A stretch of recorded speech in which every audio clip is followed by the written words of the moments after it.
You're listening to Snippets from the Summit with your host, Scott McKay. How's it going, gentlemen? Welcome to another Snippet from the Summit as part of the Mountaintop podcast from X&Y Communications. My name is Scott McKay, as always, and I'm your host. Today, I want to talk about something that happened a lot during the pickup artist era, probably from about 2003 to, say, 2011 or 12, that seems to be enjoying a bit of a resurgence right now. And it's the kind of marketing surrounding getting better with women that really is a little over the top, a little extreme, and is built around taking the most prurient, wrong-headed elements of how we may be thinking as men about women and leveraging them really just to make money, not really to help anybody. This used to happen all the time. I think you guys remember even before those annoying hypnotic videos where they show you words on a screen and they make a promise to you that 40 minutes into the video they're not about to keep, all to get you roped in and psychologically prepared to buy something that probably won't help you anyway. Even before that started happening, there was at least one dating guru who had a newsletter list, kind of like I do, and would mail out to his guys, and he had a rotation of emails that included a few that he would send out literally about every 2 or 3 weeks. I mean, we're talking about the same exact email word for word. And so the clue there is if this guy is sending an email list of thousands and thousands of guys, the same exact email every 2 or 3 weeks, it's got to be working. It's got to be making him money. It's got to be converting, as they say in the internet marketing world. And the title of that particular email, because I was on his email list and I probably got it 4 dozen times, was "Have her begging for it despite a boyfriend." Now, I want you to consider the message of that title. All right, first of all, we're talking about getting women to beg for sex from us, and we're also talking about her already having a boyfriend and wanting us instead anyway. Now, see, that appeals to our most primal elements of two things. When we're the kind of guy who is not getting any success with women, see, because perhaps we're starting to get a little bit angry. We're starting to blame women a little bit for not wanting us. And we're really, really starting to get jealous of these other douchebags out there who seem to be getting women even though we don't. So that email subject line, and I don't remember the actual content inside it, but presumably the content within the email once you open it is all about feeding that disease. And that's exactly what it is, guys. If you're interested in having those women who've rejected you beg you, so you have the freedom to now reject them if they're begging you because they want you so bad. And if you succeed at having her cheat on or even leave one of those D-bag guys who's her boyfriend, well, then what do? You win and you get revenge. And this is all feeding our anger and our discord, not only with our own dating lives, but with women. So guys, that's a negative. And I'm going to tell you straight up, the more you are angry and vengeful, the less you're going to be able to make women feel safe and comfortable, and the less women are going to want to be a part of that agenda. I mean, think of it. If a woman doesn't like men, and she's trying to get you to cheat on your girlfriend or your wife even because she somehow derives great joy in being a homewrecker, what good is that woman? Do you really want that woman in your life? Is she really good for you? Well, maybe if she has a nice ass, some of us might fall for it.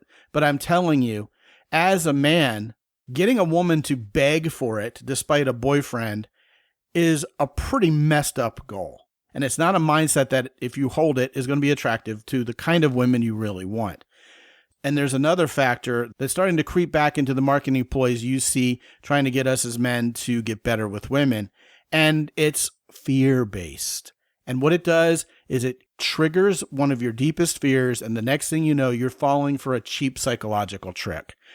Just recently, I was subject to yet another what I'll call arrest video.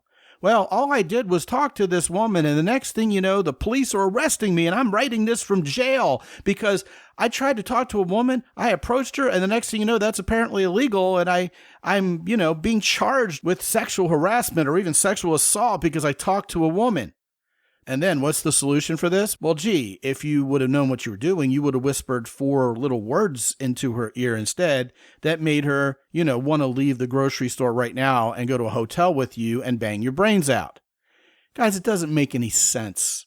All right. First of all, if you're respectful to someone and you start a conversation with them, there's 0% chance you're even going to be called out for it, let alone have the cops called and you get arrested and thrown in jail overnight.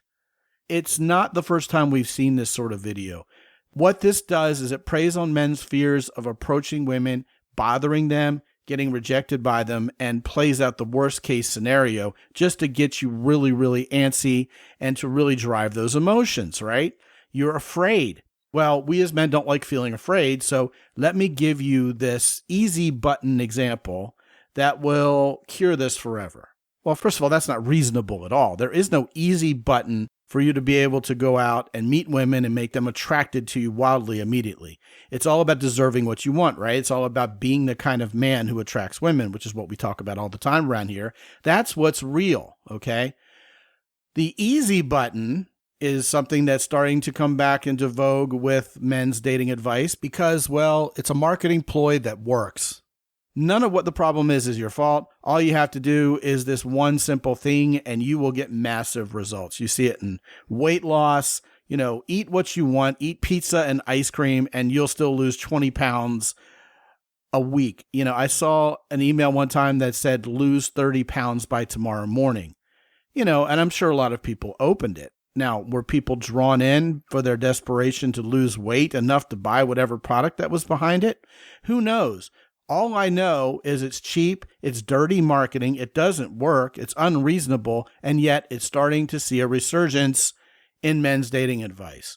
The last example that I'm going to share with you about what you guys have to be smart enough to avoid when it comes to men's dating advice is you can't get sucked into a marketing pitch that distracts you from your real goal.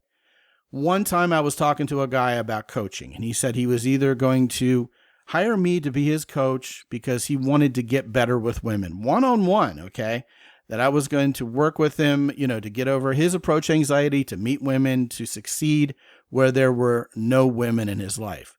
And I asked him, what else he was considering. And what he told me was there was this guy out there who seemed really cool and charismatic and stood in front of a Ferrari. And he said that I should build an email list of subscribers. And when I get a real large email list of subscribers, my life will change and women will love me. I said, well, do you have a product? Do you have a message that you want to give to people via email marketing? Because that's an email marketing thing, not something that's directly related to you getting better with women. And what he said to me was, well, but it was really convincing and, it seemed like I'd be one of the cool guys if I do this. Well, I'm sure you can imagine what I suggested to him from there. It seems pretty basic that if you have a goal you want to accomplish, you need to focus on that goal of getting better with women, not going down some rabbit hole of accomplishing some other goal you haven't even thought about or don't even really feel prepared to get started with, and flatly may be unreasonable for you to even attain anytime soon, because somewhere along the line that will then turn into some kind of easy button where you attract women. And I also, for sure, shared with the guy that I'd already been there and done that and had 62,000 people on my email list, and it really didn't have a measurable effect on my success with women. What had a measurable success with women was understanding women, being the man women want, and getting a mindset of confidence whereby I was approaching women without that fear. And what do you know? That combined with being a masculine man in the way women define it, flat out works. And gentlemen, that's what's going to work for you. If you want to keep it real, if you want to talk about what actually works, well, then I'm your guy. And stay tuned, because that's what we talk about all the time here on the Mountaintop Podcast. And by the way, guys, if you haven't joined my newsletter is fluff-free and talks about practical, actionable ways to get better with women. You can sign up there at mountaintoppodcast.com, of course, as always. Want to talk about this or anything else? Write me at scott@mountaintoppodcast.com. Be good out there. As always, visit mountaintoppodcast.com for more.